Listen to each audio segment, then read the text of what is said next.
በስመ ሥላሴ በስመ አብ ወወልድ ወመንፈስ ቅዱስ አሐዱ አምላክ አሜን። በስመ አብ ወወልድ ወመንፈስ ቅዱስ አሐዱ አምላክ አሜን። በስመ አብ ወወልድ ወመንፈስ ቅዱስ አሐዱ አምላክ አሜን። ገድለ አቡነ ተክለ ሃይማኖት በታኅሳስ 24 ቀን የሚነበብ።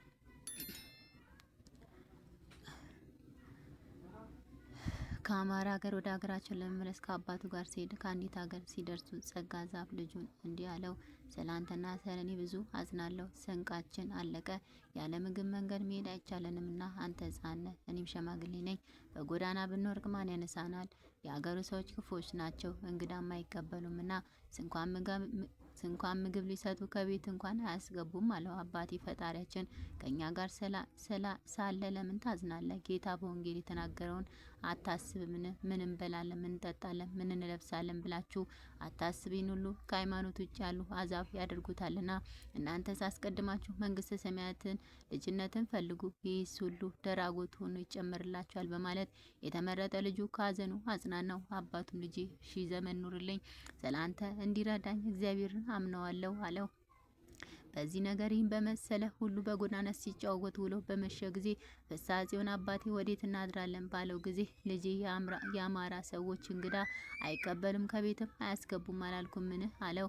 ልጁ ምስኪና ከፊታችን ያሉትን ሰዎች ሄደን እንፈትናቸው ብለው ሂደው ከቤታቸው በር ከተቀመጡ ሰዎች ዘንድ ደረሱ። ፍስሐ ጽዮንም ቸር ዋላችሁ፣ ቸር አደራችሁ፣ ደግ ሰው እንዳለ የፈጣሪያችን ፍቅር ይደርበት፣ እንደሌለም ሰላምታይ ወደ እኔ መለስ አላቸው። እነሱም ነገሩን በሰሙ ጊዜ ተቆጥተው እናትህን ፍቅር ይነሳት ከእኛ ዘንድ ልታድር መጣ ብሎ ከዚያ ከተቀመጡት አንዱ ተነስቶ ፍስሐ ጽዮንን መታው። ፍስሐ ጽዮንም እያለቀሰ ይህን ሰው ለምን እንዲህ ታደርጋለህ? ሰላምታ ብሰጥ ሰላምታ እንደ መቀበል ትመታኛለን አለው።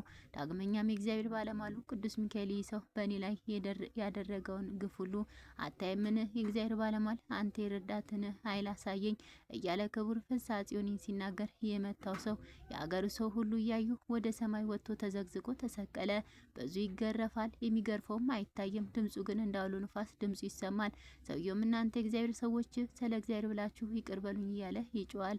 የአገሩም ሰዎች ሁሉ ይህንን አይተው ደነገጹ። እኛም ባለማወቅ ቸል ብለናቸዋልና እኛንም ይቅር በሉን አሏቸው። እንደ ጠንቋይ መስሏቸው ነበርና ይቅር በሉን እያሉ ብዙ ማለዷቸው። የተሰቀለም ሰው ብላቴና አንተ ብላቴና ሁሉ ስለሚቻለ ስለ ፈጣሪ ይቅር በለኝ ያለ ገና ይጮ ነበር። ሰውነት ትንሽ ቢሆን ስራ ግን ከሰማያት ይበልጣል። እኔ ግን ባለማወቄ እንደ ልማዴ የትዕቢት ስራ ሰራውብህ። ነገር ግን በእኔ ላይ ኃይልን ግለጽ። እንግዲህስ ዳግመኛም እንደዚህ ያለ ስራ ወደ መስራት አልመለስምና ይቅርም በለኝ ያለ ማለደው። ፍስሐ ጽዮንም ይህን ሰው ኃጢአቱን እንዳመነ ባየ ጊዜ እግዚአብሔር ስለተበደሉ ሰዎች የሚፈርደውን ፍርድ ፈጥኖ እንዲበቀልላቸው አወክን አለው። ጌታዬ አሁን አወኩ አለ። የሰቀለ አምላክ እሱ ያውርድ አለው። ያን ጊዜም ይህ ሰው ከምድር እስኪደርስ ጥቂት በጥቂት እያለ ወደ ታች ወረደ። በወረደም ጊዜ በጀርባው ላይ በእሳት እንደተቃጠለ ሆኖ የግርፋት ምልክት ታየ። ከፊታቸው ወድቆ ሰገደ። የእግዚአብሔር ተገዢዎች ጌቶቼ ከቤቴ ገብታችሁ ደሩልኝ አላቸው። ይህንም ማለቱ በአፉ ነው እንጂ ከልቡ አምኖ አይደለም። ጠንቋዮች መስለውት ነበርና። የአገሩም ሰዎች እርስ በርሳቸው እኔ ያሳድራቸዋለሁ ተባባሉ። ፍስሐ ጽዮንም የልባቸውን ክፋት አውቆ የዚህ ሀገር ሰዎች እኛ እናንተ እንደምትጠረጥሩን አይደለንም፣ እኛ የክርስቶስ አገልጋዮች ነን እንጂ በእሱ ስም አምነን ስራ እንሰራለንና እሱም መከራ የሚያጸኑብንን እንዲያደርጋቸዋል አላቸው። የአገሩም ሰዎች እኛስ አማልክት በሰው ተመስለው ወደ እኛ መጡ እንላለን አሉ። ፍስሐ ጽዮንም እንደዚህ አትበሉ፣ እኛስ የፈጣሪ አገልጋዮች ነን አላቸው። ይህም ብሎ ከክፋታቸው መለሳቸው። ዳግመኛም ፍስሐ ጽዮን እንዲህ አላቸው፣ ስለ ማደሪያችንም አትጣሉ። ከተሰቀለው ሰው ቤት እናድራለን፣ የኃጢአቱን ፍዳ ተቀብሏልና። ይህም ሰው እውነት ነው፣ ለሰው ሁሉ ቤዛ ተሰቀልኩ፣ ጌታዬ ፍርድ እውነት ነው ብሎ ደስ ብሎት ወደ ቤቱ ይዟቸው ገባ። ማዕድ ሰርቶ አቀረበላቸው። ከእነሱም ዘንድ ካሉ ሰዎች ጋር በልተው ጸገቡ። ከዚህም በኋላ ይህ ሰው ውሃ አምጥቶ እግራቸውን አጠበ። ሚስቱ በጭንቅ ታማ ነበር፣ ልጁም ጎባጣ ነበርና ዛሬ ከቤት የገቡ የሊ ቅዱሳን ፈጣሪ ያድናችሁ ብሎ የእግራቸውን እጣቢ አምኖ ቢረጫቸው ፈጥነው ዳኑ። ምንም እንዳላገኛቸው ነው ተነስተው ቆሙ። ይህም ሰው ደስ ብሎት ከፊታቸው ወድቆ እጅ ነሳ። እግዚአብሔር እኔን ለማዳን ወደ እኔ ሰደዳቸው። ታማኝ ነበረች ሚስቴ፣ መጻጉንም የሆነ ልጄ የእግራችሁን እጣቢ በነካቸው ጊዜ ከመኝታቸው ፈጥነው ተነስተዋልና። ፍስሐ ጽዮንም ሚስትን ሚስትና ልጅ ስለኛ የዳኑ አይደለም ሃይማኖት አዳናቸው እንጂ በክርስቶስ ላመነ ሰው ሁሉ ይደረግለታልና አለው። በነጋታም ጎዳናቸውን ሊሄዱ ተነሱ። ሰው ሁሉ የታመሙትን እንዳዳናቸው ሰምተው ተሰብስበው መጥተው ከእግራቸው ላይ ወደቁ። የበደልናችሁን ሁሉ ስለ እግዚአብሔር ብላችሁ ይቅር በሉን አላቸው። እግዚአብሔርም ኃጢአታችሁን ይቅር ይበላችሁ። ዳግመኛም እንግዲህ እንዲህ አታድርጉ፣ እርስ በርሳችሁም ተፋቀሩ፣ ፍቅር ኃጢአቶችን እንዳይሰሩ ያደርጋቸዋልና ቢሰሩም እንዲሰረው ያደርጋቸዋልና አላቸው። በፍጹም ልቦናችሁ እንግዳ መቀበልን ውደዱ። ጌታችን ብራብ አላበላችሁኝም፣ ብጠማ አላጠጣችሁኝም፣ እንግዳ ብሆን አልተቀበላችሁም፣ ከዚህ ቀጥሎ ያለውንም በፍርድ አደባባይ በወቀሳችሁ ጊዜ የምትመልሱለት የላችሁምና አላቸው። ዳግመኛም ለተራበ አብላ፣ ድሀውንም ከቤት አሳድር፣ የታረዘም ብታይ ካለ ሰጥተህ አልብሰው፣ ከቤትም ዘር ቸል አትበል። ይህንም ባደረግ ጊዜ ፈጣሪ በብላሽ አይጥልም። በጠራውም ጊዜ እኔ አለው ይላል። የለመንከውንም ይሰማል እንጂ። ከዚያ ያሉ ሰዎች ሁሉ አከናውኖ መናገሩን ያነጋገሩም ጣዕም የቃሉንም መወደድ እያደነቁ የነገርከን ሁሉ ፈጣሪ በልቦናችን ያሳድርብን ብለው በፍቅር ሸኟቸው። ከዚያም አልፈው ሄዱ። ከእነሱም ጋር 24 ሰዎች ነበሩ። ጸሎቱ በረከቱ አማላጅነቱ ለዘላለም በእውነት በእኛ በኃጢአተኛ ልጆቹ ላይ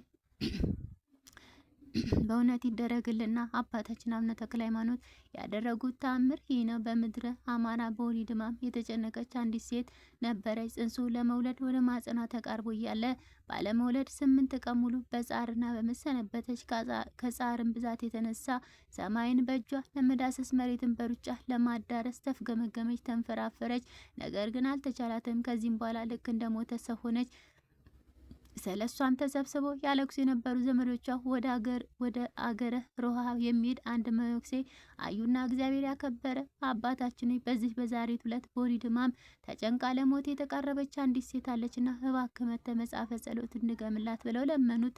እሱ መጽሐፍ ማንበብ የሚቻለኝ ካህን አይደለውም፣ ነገር ግን ከኔ ዘንድ ካለው መድኃኒት እሰጣችሁ ዘንድ ስሙኝ።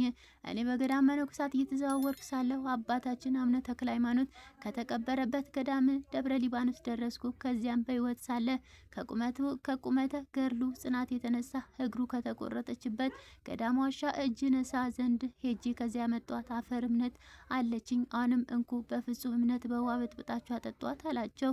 እነሱም እንዳዘዛቸው አደረጉና በጠጣችሁ ጊዜ የምረጠል ሆነላትና የለማም ልጁ ወለደች። ይህን ታምር የተመለከተች አንዲት መካን ሴት እኔም በዚህ መሬት እምነት ልጅ ለመውለድ እችላለሁ ብላ እምነቱን ይሰጧት ዘንድ ለመነቻቸው። ከዚያም አባታችን በአቡነ ተክለ ሃይማኖት ጸሎት እግዚአብሔር ይህን ታምራት ያደርግላት ዘንድ ተማምና እምነቱን በጠጣች ጊዜ ታስሮ ይኖር የነበረ ማጸኗ ተፈቶ ጸንሳ ልጅ ወለደች። ልጁንም ጸበል ተክለ ሃይማኖት ብላ ሰየመችው። ከአባታችን የባቱ ዋሻ የእምነት አፈር ያላገኘችው ሌላይቱ መካን ሴትን በአባታችን የመታሰቢያ ዕለት የተዘጋጀው ህብስት ማፀን ይፈታልኛል ልጅም ይሰጠኛል ብላ አምና በበላችው ጊዜ የተዘጋው ማፀኗ ተከፍቶ ልጅ ወለደች አገኘች። ይህም ታምር የተደረገው በምድረ አማራ ነው። የአባታችን የመቃብሩና የባቱ ዋሻ አፈር በየሀገሩ ለመካናት ሴቶች ልጅ የሰጣቸው በወሊድ ጊዜ ከጻር ምጥ ያዳናቸው ማጸናቸው ተዘግቶ የነበረውን ከፍቶ ዘር የሰጣቸው በልዩ ልዩ ደዌ ተይዘው የነበሩትን ፈውስ ያስገኝላቸው ለሰዎች ብቻ አልነበረም ለእንስሳትም ጭምር እንጂ መሪር የሆነ መድኃኒትን ሳይጠጡ ለመግደልም ሆነ ለማጥፋት የማይቻል በሆድ ውስጥ የተፈጠሩትን የስራ ወሬዎችን ያጠፋላቸው ነበር። እንግዲህ አባታችን አቡነ ተክለ ሃይማኖት በመካነ መቃብሩና በባቱ በዋሻው በየመልኩና በየአይነቱ ያደረገው ልዩ ልዩ ድንቅ ተአምር ተቆጥሮ የማያልቅ ተነግሮም የማይዘልቅ ነው።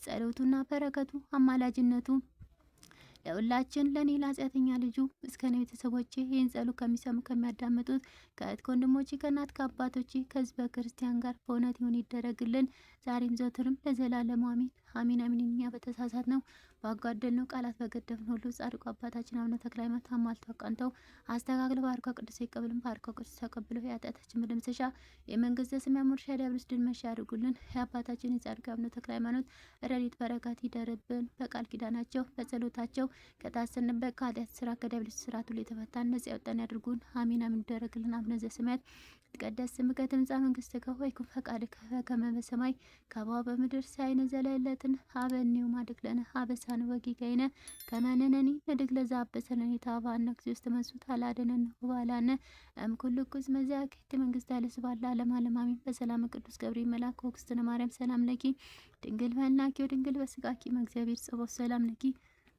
ብሩክት አንቲ እምአንስቶ ብሩክ ፍሬ ከርስኪ ተፈሥሒ ፍስሕቶም ተዘጋ እግዚአብሔር ምስለኪ ጸልዩ ሳንወታ በፍቅር ወልኪ ኢየሱስ ክርስቶስ ከመስለነ ናጣዊና አሜን አሜን። ስብሐት ለአብ ስብሐት ለወልድ ስብሐት ለመንፈስ ቅዱስ ዛሬም ዘወትርም ለዘላለሙ አሜን አሜን ይደረግልን።